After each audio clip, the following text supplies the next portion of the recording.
I fell hard and fast for this sport. The more I learned about it, the more I realized there was to learn. And I love that there's more to it than rider going from A to B, all the teamwork and the unseen tactics. I found myself gaslighting myself. I was getting abuse. I can't remember what it was for, whatever. And in my head, I was thinking, oh yeah, but it's not that bad. That's just what it is. And I had a moment, I thought, why would you think that it's normal for strangers to throw abuse at you just for doing your job or just for existing or just for getting your legs out or not getting your legs out? Even I say getting your legs out, wearing a pair of shorts. It's not normal. It wasn't long after the death of my really dear friend, Richard Moore. And I was sort of just wondering, what next? What's it all for? What are we doing?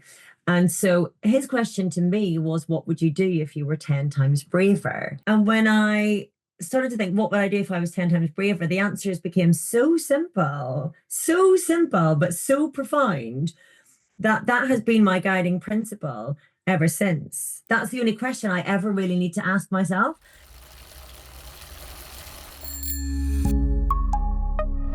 Welcome back to Where We Ride, a podcast hosted by me, Lee Bibring, and my co-host Georgia Bullard, and powered by Love Velo.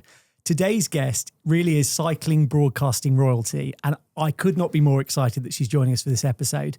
If you've watched a single minute of the Grand Tour coverage in the last few years, you will have seen our guest, Orla Chennaoui, the voice and face of TNT Sports cycling coverage, anchoring the Tour de France, the Giro, the Vuelta, and so much more. Orla's been at the heart of sports broadcasting for over a decade, covering everything from rugby to the Olympics to cycling. But what we love about Orla is not just narrating the sport from the outside, the fact that she lives and breathes it. So if you follow the TNT Instagram feed as I do, you'll see behind the scenes footage of her invariably screaming at the TV at the end of a race, proof of just how much passion she brings to the job and to the sport itself. But beyond the racing, she's also become one of the most honest, important voices in sport when it comes to mental health, well-being, which is something, to be honest, we are just really looking forward to getting into. So Orla, absolute pleasure to welcome you to the podcast, and thanks for joining us. Thank you so much for having me, and thank you for that introduction. That was beautiful. Also, well done on pronouncing my surname correctly. You're one of the few people who's ever managed to do that in all my years in broadcasting. So well done. You have to prepare properly. Very professional start. The very, very first thing I did was when you said you were going to come on the podcast was I have to make sure I pronounce her surname perfectly, because I know it's Moroccan, isn't it? Your husband's Moroccan. Yes, well done. Good research. Exactly. Yeah, which is why I'm so exhausted today, because we are recording this after the World Cup knockout game between the Netherlands and Morocco. Of course. We've which all went been to up pens. since 3 a.m. and absolutely broken. Your house must have been a bit of a party. I mean, we were all in our pajamas and trying to stay awake on the sofa. And also, it's a split household. It was a really, really difficult game. My kids have been brought up in the Netherlands. They go to a Dutch school. Of course. And my husband, obviously Moroccan. So the house was entirely split. It was horrendous. Who were you supporting? I thought I was neutral, and I was neutral. They're both my teams really in this World Cup. So I was really devastated that they met each other so early, that they wouldn't keep going, because I've enjoyed the journey of the both teams so much. And I was really neutral until the last two penalties, the last Dutch penalty in particular. Yeah. And when they missed, my kids were completely inconsolable. Devastated. My son ran off to the kitchen screaming and crying and like just horror and shock in his face. My daughter ran up the stairs, slammed the door, couldn't watch the last penalty. And I'm a huge sports fan, but I'm a mother first. Yeah, and I'm like, absolutely. No, I want the Netherlands to win, and it's too late to send them all my good wishes because I've sat on the fence for the last 120 minutes. And it was this realization, seeing through my kids, I was like, oh, this is what a sports fan is. Yeah. This is what I'm doing to them. I encourage them to watch sports. But this is what it is. It's 3 a.m. wake-up calls and getting together with your family and having a wonderful time, and then your heart being broken before school. It's 3 a.m. heartbreak. Exactly. I love it that your kids are so emotional about sport. I absolutely love it. That was me growing up. I remember ruining when Cav won his first comeback stage. I was supposed to be revising for some exams, and me and my dad have a pact when I'm back home and we're watching it. We don't go on social media. We don't watch it during the day, and then we watch it together so we can both get the feel for watching it live. I'd watch this live because Cav was going to win. And then he did. And I was sobbing on the sofa, crying, and my dad come home. He was like, "Don't tell me." I was like, "Gav won it." Yeah, you can't hide that, can you? I was like, "I can't hide this." Oh, it was, yeah. Well, we have it in our house. My wife is South African. So when South Africa played England in the World Cup final of the rugby, my sons are very proudly have a South African flag in their bio until it comes to England, and then they want England to. So we had the opposite. We had my kids who aren't massive rugby fanatics, but actually giving my wife pelters while she's sitting there going, "But you said you were South African a week ago." But this is a funny thing as well. If you come from a mixed nationality household, like we're really mixed. We've got 4 nationalities between us. I'm born British and Irish. I was brought up Irish. My husband was born Moroccan and French, but brought up in Morocco. And you think you're going to be neutral until the game starts, and then your heart just takes over. Absolutely. Like my husband for the World Cup semi-final football 4 years ago, it was Morocco against France, and they're his 2 teams, and so he thought he was going to be neutral. As soon as that whistle blew, I was like, "Whoa, your soul is Moroccan, mate. You're going to have to accept that you're falling hard in one way." And it's the same with my kids. They think sometimes they don't really mind until it happens. They were fully for the Netherlands, but sometimes they might think they're neutral, and then the passion of the game or the race or whatever it is takes over, and you can't control that, and that's what live sport is, isn't it? I love that. Yeah. With somebody earlier, and he said, because he's Dutch, but he was saying actually Morocco deserved to win and blah blah blah. And he was saying, I was explaining about my kids, and he said, "Yeah, but that's why we watch sport, to feel, whether it's good or it's bad. We watch, we consume, we give it our hearts and our souls to feel something, and that's what's beautiful about it." But at like 5:30 this morning, with my kids sobbing, I thought there was nothing beautiful about sport. It was what we're not getting beaten at Power Bay all over again. I'm done. I'm out. I can't handle it. Well, that probably brings us on quite nicely to your passion for sport, because I obviously referenced it in the intro. I don't think I can't think of a more passionate presenter, and it strikes me as it's truly honest and raw. And I love that about you. I don't want to just be sort of making statements. There is a question to this, but was cycling something that you grew up with and became passionate about? Or has it always been in your blood? Or is it since like that broadcasting career that you've sort of switched over? So sport has always been in my blood. We were brought up as a really sporty and sports fanatic family, and mainly because of my mum, and mainly through, at that stage, Gaelic football, or football as we call it in Ireland. My parents are absolute fanatics. They will watch and rewatch matches, huge Derry fans. And we would spend a lot of our childhood weekends would be built around however Derry were doing in the league or in the championship, and sometimes our local club as well. We'd obviously support them, but that was a big part of it. And I was heavily involved in sport. Track and field athletics became my main sport, but we were big, like we're talking about the World Cup here. Italia 90 is a formative memory for me. And rugby was also really important when I was in my teens, mostly because it was a sport that brought together both sides of our island. And it was the only team sport, where I could feel that both sides of my upbringing were brought together, even though it's much more complex than that.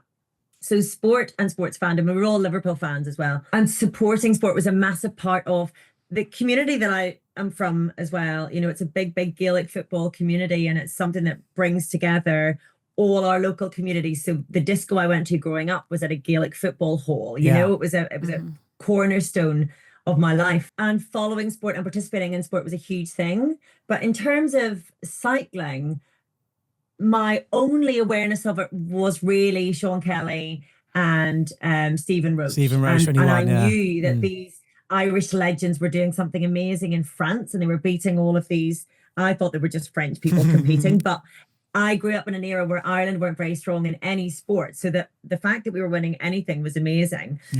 My cousin did cycle and had an ex-boyfriend who cycled, but they were like weirdos. And I don't mean that against them, they're beautiful people, but they both shaved their legs and had road bikes. And it was like, cycling was the least cool sport in the 80s of all time. Absolutely. I mean, now cycling is huge in Ireland.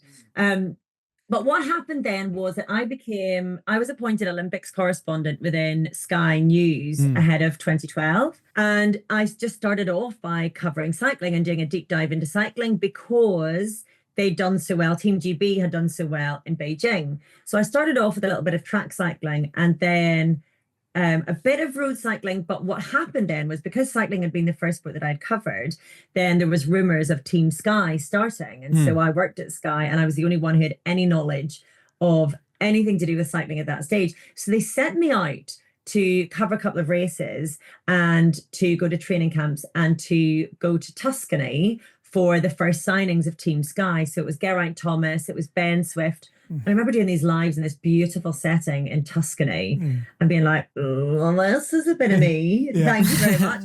And then I was lucky enough to go to the Giro d'Italia as my first bike race in 2010. And I didn't understand fully what the whole thing was about. Yeah. But I fell hard and fast for this sport. The tifosi, the color, the noise, the simplicity but complexity of the sport. I found it fascinating, and I really thought that it was like almost being prey in a fish pond. Like there was a hook in my cheek and it had hooked me in, and I didn't know where it was going to take me. But the more I learned about it, the more I realized there was to learn. And I love that there's more to it than, you know, simply rider going from A to B, all the teamwork and the unseen tactics. And it helped as well that my brother had recently gotten really into cycling. So then I used to like ask him for advice, and he would help me do my research, and that became a bit of a bonding thing. And I'm a real family person as well, so that sort of hooked me in as well. So it was through my professional career that I fell in love with it, and then just became more and more and more obsessed until here we are. It's the formative years, because Orla referenced the 1990 World Cup. Yeah. And I can remember every game of that World Cup. And it wasn't just the football, it was the colours. I can vividly remember the Cameroonian colours and the player dancing in the corner when he scored against Colombia. And it's things you remember that. You never forget things like that. And it's really interesting when you talk about the tifosi. So I came to cycling relatively late, but I love, it's that vibrancy of the purple and the pinks and the fights on the mountains, and it not being...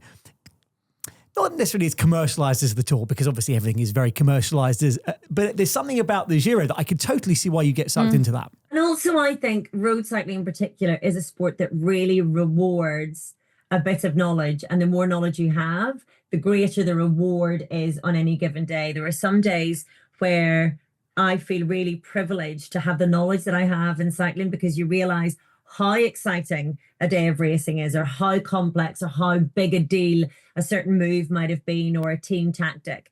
And that's also really satisfying. You know, we're talking about the Football World Cup, which is in complete contrast. What's beautiful about soccer, about football, is that everyone can understand it, everyone can play it. Cycling also has that element, of course. You've got a winner on any given day, but because it's a little bit more, there's more substance to it. I feel like the more you understand, the more you get back from it. So it's quite it's an incredibly giving sport in that way. And I think you demonstrate that really well, because my knowledge of professional cycling is way beneath George's. So in the office, Georgia and a couple of other people will be talking about it, and I'll be looking at it thinking, how do they know that was the move that generated whatever it might be? I really enjoy watching your coverage. It's that kind of relaxed vibe with TNT, but it is that knowledge that you bring. And that's why I was kind of interested as to whether that was something you absorbed, because if you have absorbed that, that's a shed load of knowledge that you've absorbed over the last sort of 20 years. Yeah. And I think as well, it probably helps that I'm a nosy bugger. Like I'm a really curious person, but B, that I have my grounding in journalism. Yeah. I'm never afraid to ask questions ever. And that's probably one of my strengths. Like I'll be sitting in the green room watching a bike race with Adam Blythe, Robbie McHugh and Matt Stevens, and I will without shame ask them every day and every maneuver, what's that? What are they doing? Why are they doing that? Even though if someone else was with me, I'd be able to give them a full explanation. I want to know what their take is, which is why I think the show is genuine as well, because I genuinely want to hear what their opinion is. But also, I think the beauty of cycling is that none of us actually know if we're right. Yeah, that's true. Yeah, you can say that maneuver was initiated because of X, Y, or Z. Then you hear from the team afterwards, and no, none of that was planned. Yeah. That was just going on feeling. Yeah. And so I find that really fun, because Yeah. we can have a really heated debate in the studio, and actually maybe we're all wrong, or sometimes I'm right and the boys are wrong, which I really like. Which is a But bit- but there also is no right or wrong. You know, we're all sofa sports directors, fine. Yeah. But actually, until you get from the horse's mouth exactly what's happened, and by the way, the rider might give you a different take on the race from the DS in the car. Yeah. But until you gather all that together, you don't really have a clue why things happen, but you can take an educated guess. And I think with cycling as well, it's the most unpredictable and sometimes predictable sport. You know, you never really know. You can have a hot favourite, but that's something that I always love about cycling is there's always a really small chance that anything can happen. Can I ask, we're kind of interested by very strong female presence in what is a really male-dominated sport from a sport perspective, but also from the audience. Is that something that you're conscious of, or is it something that you kind of just let wash over you and I'm Orla and this is what I do? I think it's probably a bit of both. I'm less conscious of it now than I was when I came into it, for sure, because I'm not so rare anymore in terms of being a female presence.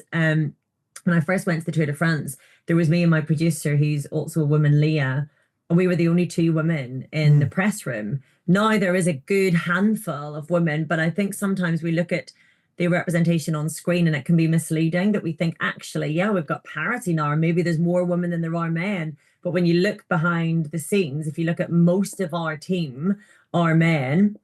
I'm not saying that's a bad thing, it's just what it is. If you go into a press room at a Tour de France or most bike races, I mean, even at the start of women's racing, whenever we got the Women's World Tour, most of the journalists there were also men. And again, I'm not saying that's a bad thing, but it's certainly something that used to always stand out for me because other people would reference it and other people would make something of it.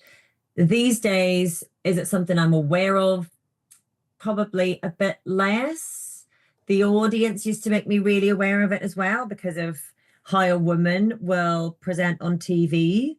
And I was aware that quite a lot of criticism that I would have faced came mostly due to the fact that I was different from the men in polo shirts. And so anything that's going to be a point of difference is going to be quite jarring for some people. To say that I don't notice it would also be disingenuous, because I am conscious of wanting to maintain everything that I am, right? Whatever that might be. And I'm female, born female. That's just what I am. And I never want to change any part of me to fit in with everybody else. I hesitate to say, and I really hesitate to say, but it comes with it, that there's an element of knowing that if you're in a public position, that you're something of a role model for other people, or at least you're a visible sign to girls that there is a pathway for them in a sport that they might love. The reason I hesitate to say it is because we don't ever expect our men in the public eye to represent anybody other than themselves. They can be entirely what they want and stand for themselves only. We don't ask them to represent their family even, or their wives or their children. All we ask them to do is present the sport to us in a way that we find entertaining and is authoritative. Put a woman there, we're asked all the time to be a spokesperson for X, Y, or Z. But at the same time, I'm conscious of the time that I live in, and we don't live in equal time. So I'll take that, and I feel strongly about women and girls having the opportunities that we should have. And so I'll be vocal about that because as well as a nosy bugger, I'm a noisy bugger. So I can't really help it. Do you think since having your daughter, it's made you a little bit more conscious? That's a really good question. Is it more sort of at the forefront of your mind since before you had her? Yeah, in terms of precedent, I would say it's as important to show my son and my daughter what a woman can do and what a working mother can do, and how I try to juggle it, and how I get things wrong and come back and apologize, or that nothing can be perfect. I think it's really important that my son sees that he's a product of a healthy, equal relationship where the mother goes and does a job that she loves, that helps provide for the family as well as the father. But certainly when I had my daughter, it changed my perspective in maybe a slightly different way, in that I started to see, I think, more than ever, the inequalities that still exist in this world based on your gender. And I think girls, certainly of my generation, anyone that's come before, we are taught to whack a smile on it and suck it up. Whatever it is, suck it up, get on, don't complain, don't make yourself a nuisance, just make sure that you're pleasant and people want to be around you and work really, really hard. And you've got to work harder than the boys, but that's okay. Put a smile on that and you might get somewhere and you might not, but you're going to have to just suck it up. And so we do, and we put up with an awful lot. And having my daughter made me realize just how much I would fight for her over and above me. So I'll put up with all of that because I can. I've had a lifetime of it. Whatever those inequalities are, whatever the abuses of power are, gender-wise or otherwise, I will put up with it because I'm strong. I'm a fighter. I've had to become that way. But my daughter, don't you come at her with these prejudices. Don't you dare limit her. Don't you dare tell her that she has to dress a certain way or speak a certain way or present to the world in a certain way, because I'm not here for that. And I realize that it's probably quite common with mothers that you will be more of a warrior for your children than for yourself, which is fine. It's not just fine, it's a beautiful thing, but I don't want to make a nobility out of just reproducing, but it certainly does make you more aware of the inequalities. And also because she's 11 now, I get to see the world through her eyes. And when she is shocked by unfairness and injustice, it allows me to feel that shock rather than be blasé about it. And it reminds me, oh yeah, that's not okay. Oh, that's another thing I've got to fight for, So it has an interesting effect on you in different ways. One of the things that happened was, George and I were talking off air, was you would often get criticised for what you were wearing in a way that Adam Blythe would never get criticised for what he's wearing, despite the fact that he'll have on his Instagram feed that Adidas have just given him some new clothes. No one's commenting underneath that. So I'm interested, when you say you're very happy to fight for your daughter, but almost sort of suck it up for yourself, are you happy? Or do you not get absolutely furious by comments like that? I'm not happy with it. I think I have fought the fight for a long time now, and the people who come on my feed now mostly are really supportive. I feel like with the abuse, I'm not okay with it, but I don't let it bother me so much. But then to the extent that recently I found myself gaslighting myself. I was getting abuse. I can't remember what it was for, whatever. And in my head, I was thinking, oh yeah, but it's not that bad. That's just what it is. Like, don't, you're just making something out of nothing here. And I had a moment, I thought, what, why would you think that it's normal for strangers to throw abuse at you just for doing your job or just for existing or just for getting your legs out or not getting your legs out? Even I say getting your legs out, wearing a pair of shorts, wearing a pair of shorts or having the accent that I have or the passion that I have, or it's not normal. And so that is also why I will call it out every now and again, because I don't want other women, this comes back to, I don't feel like we need to be a role model, but at the same time, I want to be able to use my platform for good. I don't think other women should have to normalize this behavior either, whether it's, there's very few women who are like on the television and get random strangers commenting on how they don't like them on the television, but it does cross-transfer across society. There are different ways in which you're getting these micro doses of aggression. And I don't want any other woman to think that it's normal. And I think I do have a responsibility to call it out so that we're reminded, oh yeah, we can fight back on this rubbish. We can stand up for ourselves. And it's why, to be honest, it bothers me when people with the kindest of hearts will say things like, you shouldn't lower yourself or you should be better than that. And I just think, well, why should I have to absorb all of that that's completely unprovoked and be better? Yeah. And who says that me calling it out is not being better? Why should you then get to tailor how I should move through the world in a different way? You're still trying to shape and mold who and how you think I should be. And that's still not okay, because I don't think you would do it to guys. But there is, often during the Tour de France, which is when it gets worst, then it will get me down. It will just get me down maybe even in quite an existential way of what am I doing? Why am I doing it? What's the point of all of this? Should I just stop? And that hits me. But I also do get a bit bothered by having to fight the fight alone a lot.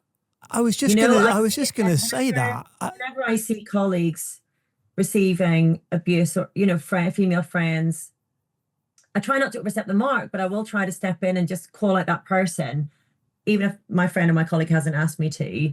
But I will reply on their behalf sometimes, because I think it's important that other people who face what I face see that they don't have to be alone in it. But there's a lot of fighting it by yourself, which is hard sometimes, because you just think, well, what if I give up the fight? No one will really care if no one else is fighting with me. But that's being self-indulgent as well, because so many people also do offer their support on social media, and it's mostly amazing. I have to say, it's mostly amazing. Well, I don't think it is self-indulgent. And you just used the word fight, which is exactly what was going through my mind, because you've spoken relatively publicly about sort of struggles with anxiety, and to put yourself for the front and center and fight back, because that's what it is. It's fighting back, even if there's no enemy in front of you. It's quite a noble thing. But I mean, as someone who's struggled with anxiety, do you find that makes you more anxious because you've put yourself more in the public eye, or are you kind of in a position now where that anxiety subsides a bit more, or maybe you can deal with it better? I find it's probably not quite linked to my anxiety. I don't think. Okay. Anxiety is a really interesting condition, if you like, because we'll say that we're anxious about certain things, but actually to have anxiety feels really different.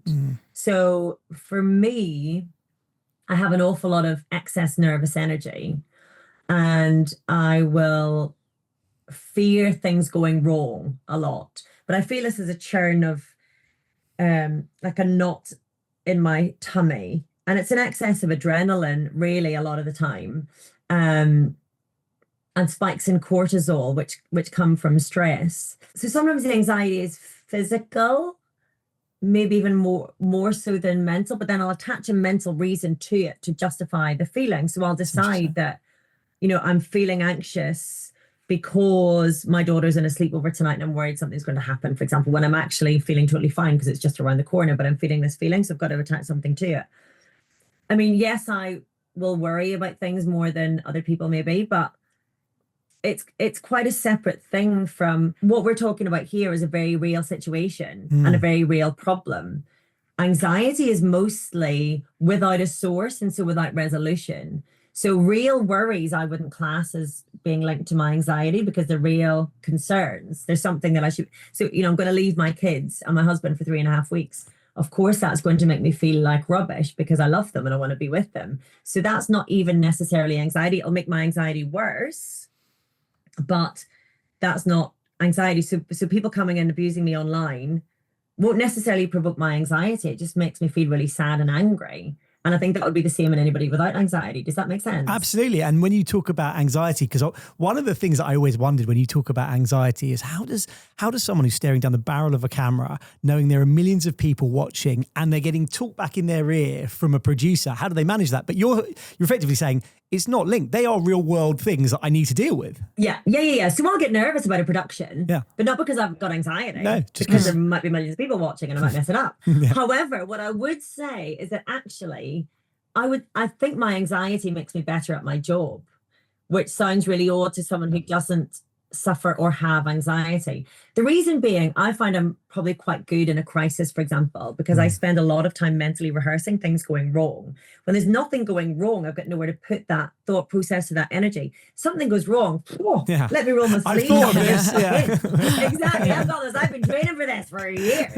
So I'm actually quite good in a crisis. And when it comes to live television, as you say, there's so much going on. What I've learned about whether this is general of anxiety or whether it's mine, I have a very fast-moving brain. Now, that doesn't mean I'm trying to say that I'm really smart, but my brain jumps. Like I go from that to that to that to that. Like before we started recording, I'm saying, there's a mark on the wall behind me, and I've got to do that. And my daughter's calling me, and I just finished this message to the piano teacher. All of that in my head makes total sense. I'm juggling all of that. Now, whether that's ADHD brain, which I suspect I might have, or whether that's anxiety, regardless, with a lot of these mental health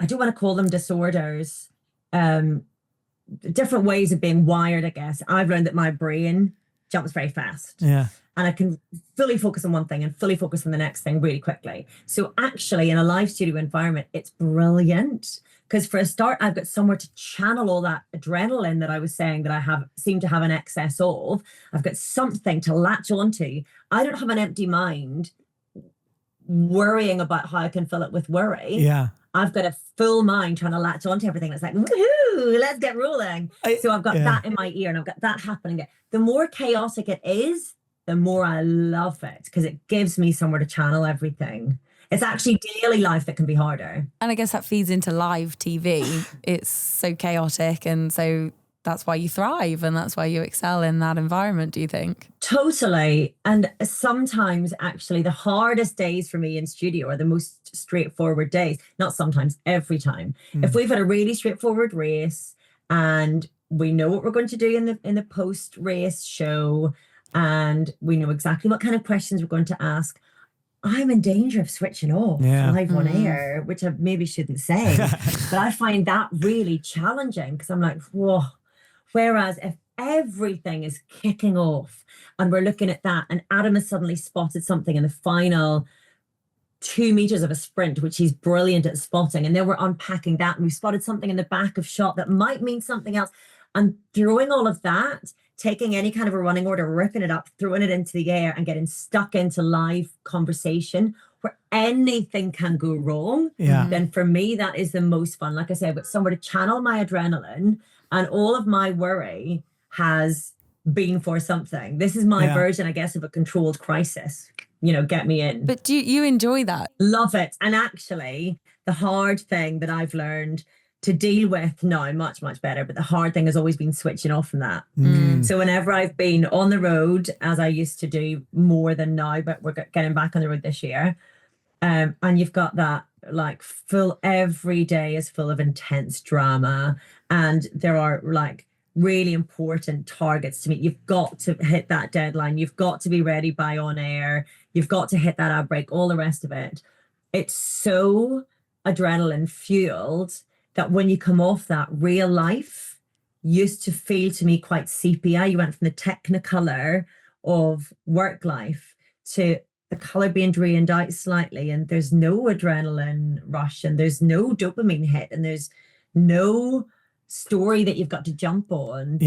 And that was always a real challenge for me, was that come down afterwards, which is something I've had to really recognize first of all and then learn to deal with. I was listening to a podcast where you were talking about your upbringing, and I wondered whether you could attribute any of the way your kind of mind works to growing up in the height of the Troubles, and whether that constant requirement to watch the news and to understand what's going on at 1,000,000 miles an hour is almost that fight or flight instinct, whether that's kind of molded you as a person. Lee, the answer to this is really annoying, right? Because I spent a lot of time being quite self-reflective. I think I'm, fairly emotionally intelligent, certainly, and, academically so in my past.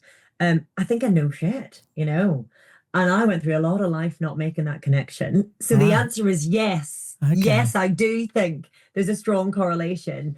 But the subtitle to that is how annoying that I didn't realize it for such a long time. But it's a really interesting hangover that we have in Northern Ireland, because we have still the highest rate of antidepressant use in Western Europe. And the thinking is that is because of the lingering trauma of the Troubles. And it's a trauma that has never been addressed. It is beyond bizarre to think that we endured the longest running bloody conflict in modern Europe. And yet when it finished, we're supposed to go back to normal living. I didn't have normal living before the Troubles. I was born into it. And suddenly it's supposed to be, it's okay, you can feel safe now. What? But we still can't, because I can still see the armed soldiers, and we're told the boys with the guns still have the guns hidden somewhere. So we can't really switch off just yet. So I did grow up in a hyper vigilant state, in a state of extreme violence and threat of violence, which does crazy things to your nervous system. So for sure, there is a connection, but I didn't realize it for a long time. And it makes a lot more sense now that I've put those pieces of the puzzle together. I mean, we're going a bit off topic, but I became fascinated by the Troubles about 2 or 3 years ago, and I kind of consumed everything there was to consume. And I read Say Nothing. Actually, I read that very recently, and the author was talking about exactly that, how there was no reconciliation between two sides. You just had Stormont, and then, everything's peaceful. And actually, exactly as you say, people couldn't get what was real life. Real life wasn't, real life was pre the Troubles, which is somewhere in the 50s. That's before most people were born. And even like pre-partition, really, absolutely. Like, with the partition in the early 1900s. Yeah. And pre that, it was civil war anyway. So we've got a long running history of violent unrest one way or the other. And there was a peace and reconciliation process, but that was really for those closest to the Troubles, which, absolutely valid. But I think there was a complete neglect of everybody else in society. And I fear, this is going massively off topic, but I fear it's because it was too complicated, and the two governments involved with Dublin and London found it all too messy, even though for me and people like me, we were just born into it. None of this was our fault. None of this was our doing. We were left in the middle of these political conflicts and just left to pick up the pieces. So for sure, that's connected to our use of antidepressants, the rate of depression, the rate of anxiety in Northern Ireland. And it's still something that we do not talk about. And I think there's a value in sharing that. I was going to say, do you think sort of all of that, as with your upbringing, is that what inspired 10 Times Braver? What was the crux behind that? That's what I want to know. The crux probably comes more from the anxiety than anything else, but we're all a product of everything in our lives, aren't we? Nature, nurture, all the rest of it. Certainly I grew up in a Northern Ireland where flamboyance and extravagance were just unnecessary fripperies, it was all about, and I didn't realize it at the time. I had a really, really, by the way, incredibly happy, idyllic upbringing, which is ironic when I look back. But I was so happy. The community I'm from was so safe and secure. It was a wonderful upbringing, which is probably why there's been such a dissonance between that and the anxiety and making that connection. But at the same time, it's a society where we're told not to show off, right? I mean, that's a classic parental warning to kids: stop showing off. You're showing off now. And we would know that we had to keep small, and we had to keep contained, and trying to be bigger than we were, or indeed in my case, just as big as I am, felt really uncomfortable, And I think this is true of a lot of Western societies, a lot of societies. And so for me, I felt like I had to leave Northern Ireland at that time to be able to pursue the career that I wanted, because I was just too embarrassed to do it at home. I didn't want people I knew to be watching me on the TV and criticizing me down the supermarket. So that was my own insecurity as well. That is so interesting. You're insecure to be like around a success. Your own community. Yeah. And 100%. That's most like, gosh, you'd think, but I do understand it. But you think most people would be like, oh, I want to show this off, and I'm so proud of this. Oh God, no! Like where I'm that's from, really it's a interesting. Thing. Getting above your station is what we call it. Like, don't get above your station. Don't show off. Wow. And it's still a thing. But it's one that I try to. I mean, I do the opposite to my kids. I'm like, oh my God, show everything you got. Give it to me, Yeah. And also because the other context is like, I had anxiety, right? Have anxiety. But I'm really loud, okay? And my laugh is really loud, and I like to laugh, and I really, really like to enjoy life. So people always assumed that there was a confidence behind that, but it was actually just that's pure me. Yeah. But there was a real chronic lack of confidence. But with the loudness, I was often told to keep it down. Oh, keep it down, will you please? Even I remember walking along the corridor at school, and one of my friends in another class was laughing at me later, saying, "Oh my God, I could hear you laughing all the way down the corridor." And that's something that still to this day, people will make a joke out of the fact that I've got a loud voice or a loud laugh, whatever. I mean, just get over it now, you know? But so for me, yeah, I had to, not that I had to, I felt I had to. Like, I love where I'm from. I love the people where I'm from. I'm really, really proud to be where I'm from. But I felt like I had to leave so that I could fully explore who I was in more anonymous settings where people wouldn't be prejudging me. Yeah. And so I spent a long time, like ridiculously long time, trying to gain the confidence just to be myself, which is what some of that dressing on TV is for as well. It's trying to find the fullest expression of myself. And I had a conversation with a friend of my friend, a guy called Taylor, who was trying to help me work out a direction in life. I was at a bit of a crossroads because I'd sort of gotten to where I wanted to be in a lot of areas. You know, I was presenting on Eurosport at the time. I had my kids. I was living in Amsterdam. I was really happy, but I felt a bit stuck. And it wasn't long after the death of my really dear friend, Richard Moore, cycling journalist. And I was sort of just wondering, what next? What's it all for? What are we doing? And so his question to me was, what would you do if you were 10 times braver? And it really hit me in the gut because I realized the things that I was trying to measure myself up to or that were holding me back were external factors that I could blame elsewhere. So I could say, oh, I'm not as successful as that person because I don't have the accent, or I'm not as successful as that person because the person making the decision doesn't like me as much, or I'm in a sport that's not as big, or whatever. So yeah, I realized that there was so much that I was outsourcing in terms of my barometer of success, my happiness, what I could be fulfilled with, and blaming other things for not having what I thought I wanted. And when I started to think, what would I do if I was 10 times braver? The answers became so simple, but so profound that has been my guiding principle ever since. Like, what would I do if I were 10 times braver? That's it. That's the only question I ever really need to ask myself. And it's brought me closer and closer back to myself. I think a lot of adulthood is learning and absorbing the experiences and the lessons of other people, and we try to fit in so much, and that's just human nature. You know, it's a protective mechanism. But we can really easily, especially today with the influence of social media and screens and 24/7 news, we can really easily forget who we are, what we want, what we value really. Like, if I'm feeling a stab of jealousy over what someone else has, is that what I want though? And it really made me address what I wanted, what I value, what I want to prioritize. And it's been a complete game changer in my life, complete game changer.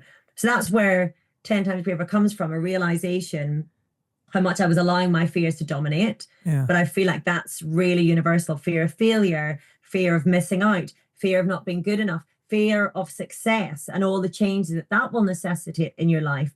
These fears that are allowing us to get away with not really living our fullest lives and blame someone else and forgetting it all ends anyway. It all ends. So you might as well do it while you can. You've said before about living in a world of fear, and I presume, I can't remember where that was, so excuse me, it might have been on a podcast or something I read, but I guess that's that's how you address it. Addressing living in a world of fear by what would I do if I was 10 times braver? And then it's not scary. Yeah, exactly. Because then you start to realize what the fears are that are holding you back. Yeah.